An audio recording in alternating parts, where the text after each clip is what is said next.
స్తోత్రమేసయ్య. ప్రియమైన దేవుని బిడ్డలారా, క్రీస్తు నామములో మీ అందరికీ సమాధానం కలుగును గాక. ఆమేన్. ప్రతి దినము దేవుని వాగ్దానం అని ఆత్మీయ చక్కటి కార్యక్రమంలో మిమ్మల్ని ప్రేమపూర్వకంగా ఆహ్వానిస్తున్నా ఉన్నాను. దేవుని బిడ్డలారా, ఎలా ఉన్నారు? బాగున్నారా? ఉదయాన్నే లేచారా? ప్రార్థన చేసుకున్నారా? మరి వాక్యాన్ని కాసేపైనా మీరు ధ్యానించుకున్నారా? ప్రభు మరి ఎంత గొప్పడంటే మరి తన సన్నిధికి వచ్చి వారిని ప్రతి ఒక్కరిని ఆయన బలపరుస్తాడు, ఆయన దీవిస్తాడు.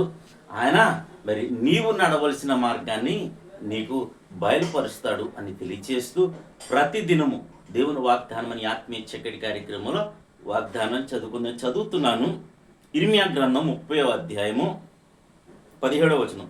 వారు ఎవరును లక్ష్యపెట్టిన సియోననియు వెలివేయబడినదనియు నీకు పేరు పెట్టుచున్నారు. అయితే నేను నీకు ఆరోగ్యము కలుగజేసేది, నీ గాయములు మాన్పేదను. ఇదే యెహోవాకు. దేవునికి స్తోత్రం. ప్రజలు ఏమంటారంటే మరి వెలివేయబడిన దానవనియు విడిచి ఇంకేమంటున్నాడంటే లక్ష్య పెట్టిన దానవనియు వెలివేయబడిన దానవనియు అంటారట.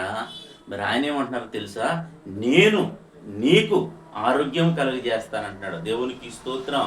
హల్లెలూయా. మరి చక్కటి వాగ్దానం ద్వారా మరి దినం కన్నబిడ్డలు ఒకవేళ నేను విడిచిపెట్టొచ్చు, నీ భర్త నిన్ను విడిచిపెట్టొచ్చు, నీ భార్య నిన్ను విడిచిపెట్టొచ్చు, అలాగే నీ వ్యాధి బాధలు శోధనలు చూసి నిన్ను అంటిరాని వారిగా వెలివేసి ఉండొచ్చు. అయితే నా ప్రభు ఏమంటున్నాడు తెలుసా? నేను నీకు ఆరోగ్యం కలుగజేస్తాను, నేను నిన్ను లక్ష్య పెడతాను, నేను నిన్ను ఉన్నతమైన స్థానంలో నిలబెడతాను అని వాగ్దానం చేస్తున్నాడు కనుక ప్రియ దేవుని బిడ్డ, మరి నీ పరిస్థితి ఏదైనాను సరే, మరి ఉదయాన్నే ప్రభు ఇస్తున్న వాగ్దానం ఏమిటో తెలుసా? మరి ఆయన నేను లక్ష్య పెడతానంటే, నీకు ఆరోగ్యం ఇస్తానంటాడు, నీ ప్రతి ఓటమిని జయముగా మారుస్తానని వాగ్దానం చేస్తున్నాడు కనుక ప్రతి ఒక్కరూ ధైర్యం తెచ్చుకోండి, వాగ్దానాన్ని పెట్టి ప్రార్థన చేయండి. దేవుడి మాటలు దీవించును గాక.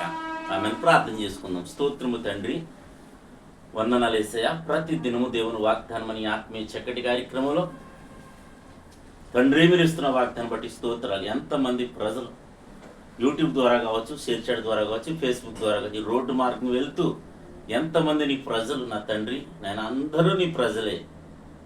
ప్రతి ఒక్కరితో మీరు మాట్లాడండి, బలపరచండి, ప్రతి ఒక్కరిని ఆదరించండి, కరుణించండి తండ్రి. ప్రతి ఒక్కరికి ఆరోగ్యం దయచేయండి, ఆయుష్ను దయచేయండి తండ్రి. నిన్నున్న వారి వాళ్ళు లేరు ప్రభు. నేను అలా రీతిలుగా అనేక మంది నేను నశించిపోతున్నారు, చనిపోతున్నారు నా తండ్రి, గాయాల పాలవుతున్నారు, రకరకాల పరిస్థితుల్లో నేను చిక్కుకుంటుండగా నా తండ్రి ప్రతి ఒక్కరిని విడిపించండి, ప్రతి ఒక్కరికి ఆరోగ్యం దయచేయండి. ఇద్దరు ప్రభా మా గ్రామాల్ని, మా రాష్ట్ర, మా దేశాల్ని కాపాడండి, మంచి వాతావరణం అనుగ్రహించండి, ఎండ వేడిని నీ చిత్తమైతే తగ్గించండి. చంటి బిడ్డల వృద్ధులను బట్టి నీకు స్తోత్రాలు, వారందరికీ నీకు ఆపుదల దయచేయండి. అలాగే తండ్రి ఈ దినం ఎవరైతే మ్యారేజ్ డే బర్త్డే చెప్పిన బిడ్డలందరికీ క్షేమాన్ని, సమాధానాన్ని, సంవత్సరం అంతా నీ దయకిరీటాన్ని దయచేయమని ఈ దినం నీ బిడ్డలు చేయి ప్రయాణాల్లో, ప్రయత్నాల్లో, రాకపోకల్లో, వ్యవసాయాల్లో, సమస్తముల వ్యాపారాల్లో తోడండి, మీరే మహిమ పొందమని క్రీస్తు నామములో ప్రార్థన అడుగుచున్నాము తండ్రి. ఆమేన్. నేను నమ్ముతున్నాను ప్రియ దేవుని బిడ్డలారా. ప్రభు ఈ దినాన్ని మనందరినీ బలపరిచే విధానం బట్టి ఆయన స్తుతించండి, ఆయన కనపరచండి, ఆయన నామాన్ని మరి మహింపరచండి అని తెలియజేస్తూ వీడియో లైక్ చేయండి, షేర్ చేయండి, ఛానల్ సబ్స్క్రైబ్ చేసుకోండి. దేవుడు నిన్ను కుటుంబాన్ని దీవించును గాక. ఆమేన్.